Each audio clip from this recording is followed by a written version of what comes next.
The recycled air of Ganymede Station tasted like copper and defeat. Dr. Marcus Chen pulled his thermal jacket tighter as he trudged through the auxiliary docking bay, his breath forming small clouds despite the environmental controls struggling to maintain minimum temperatures. The station was dying. Everyone knew it. The fusion reactor had been running on emergency protocols for 3 weeks, and the last supply ship had diverted to Titan without explanation. He almost missed her. In the shadow of a decommissioned cargo hauler, something moved. Marcus stopped, his engineer's mind automatically cataloging the impossibility before him. The creature was roughly humanoid, perhaps 2 meters tall, with scales that shimmered between blue and silver, even in the dim emergency lighting. Wings, actual wings with a span that must have been 4 meters when fully extended, were wrapped tightly around her body. She was trembling. "Christ," Marcus whispered, moving closer despite every survival instinct screaming at him to walk away. Her eyes opened, vertical pupils in pools of amber, and locked onto him. Intelligence burned there and something else. Pain. "Stay back," she rasped, her voice carrying harmonics that human vocal cords could never produce. "I'm... Quarantine protocol. Radiation exposure on Deimos medical frigate." Marcus's mind raced. Deimos medical frigate.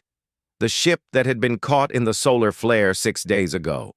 The one everyone assumed had lost all hands.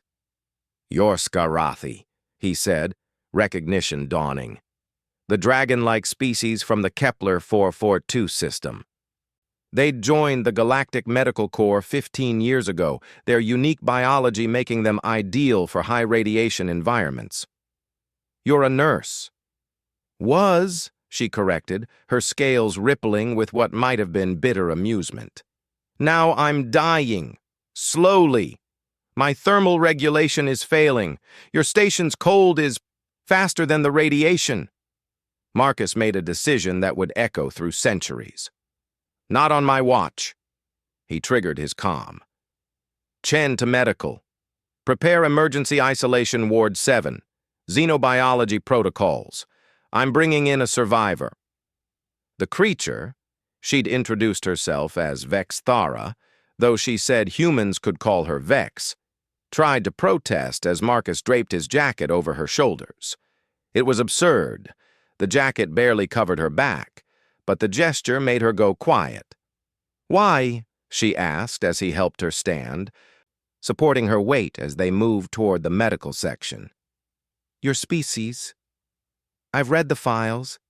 Humans don't risk themselves for others outside their pack bonds." Marcus laughed, the sound harsh in the empty corridor.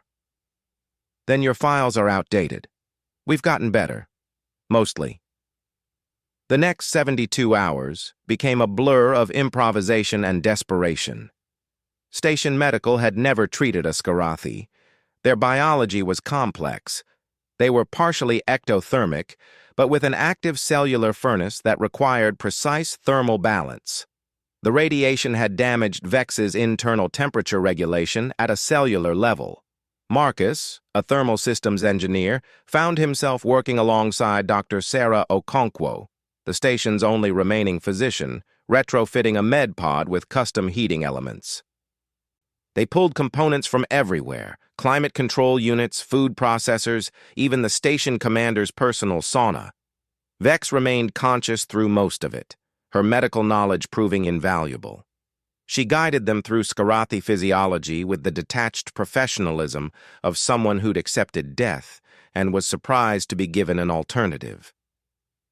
"Your people's medicine is crude," she observed on the second day, her scales brightening slightly, a sign Marcus had learned of returning health. "But creative, adaptive. You see a problem and you simply refuse to accept it can't be solved." "Humanity's greatest strength and worst flaw," Sarah replied, adjusting the thermal gradient across Vex's body. "We're too stubborn to know when we're beaten." Marcus found himself spending hours beside the med pod during off shifts, talking with Vex about everything and nothing.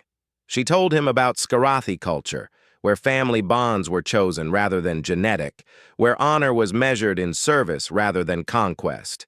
He told her about Earth, about the blue oceans she'd never see, but that humanity carried in their genetic memory, about the drive that had pushed his species to the stars despite having no biological adaptations for space. "We had to make ourselves belong here," Marcus explained one night, his hand resting near the pod's transparent surface. "Every other species we've met was shaped by evolution for their environment. We shaped our environment to fit us. Sometimes I wonder if that makes us parasites or pioneers." Vex's claw, carefully, so carefully, touched the inside of the pod, aligned with his hand. "It makes you human," she said softly. "And that's enough." The station's reactor finally stabilized on day 18 of Vex's recovery. Supply ships resumed their routes. The crisis passed, as crises do. But something had changed. Vex could have been evacuated to a Galactic Medical Corps facility with proper xenobiology departments. Instead, she filed for an extended assignment to Ganymede Station, citing the need to document human emergency medical adaptation techniques. Marcus could have transferred to any of a dozen stations with better facilities and warmer climates. Instead, he submitted a proposal to the Galactic Medical Corps for a joint human-Skarathi thermal regulation research program. They told themselves it was professional, practical, important work. Everyone else saw what they couldn't yet admit. 15 years later, Marcus stood in the Grand Assembly Hall on Luna, Vex beside him, their hands clasped. The ambassador from the Skarathi delegation was speaking, her voice carrying the same harmonics that had first caught his attention in that freezing docking bay. "Unprecedented biological compatibility between our species, opening pathways for genetic exchange previously thought impossible. The Chen-Vex-Thera protocol has revolutionized cross-species medical treatment and proven that the bonds between sapient beings transcend biology. We are honored to announce the formal alliance between humanity and the Skarathi people." The crowd erupted in applause. Marcus felt Vex's scales ripple against his arm. Happiness, he'd learned. Pure, uncomplicated joy. "We made history," she whispered, wonder in her voice. Marcus smiled, remembering a freezing woman in a dying station, and the moment he'd chosen to care. "No," he said. "We made something better. We made a future." Their daughter, born 3 years later through techniques that shouldn't have been possible, would grow up in a galaxy that had learned an old lesson anew, that love, like humanity itself, refused to accept the impossible.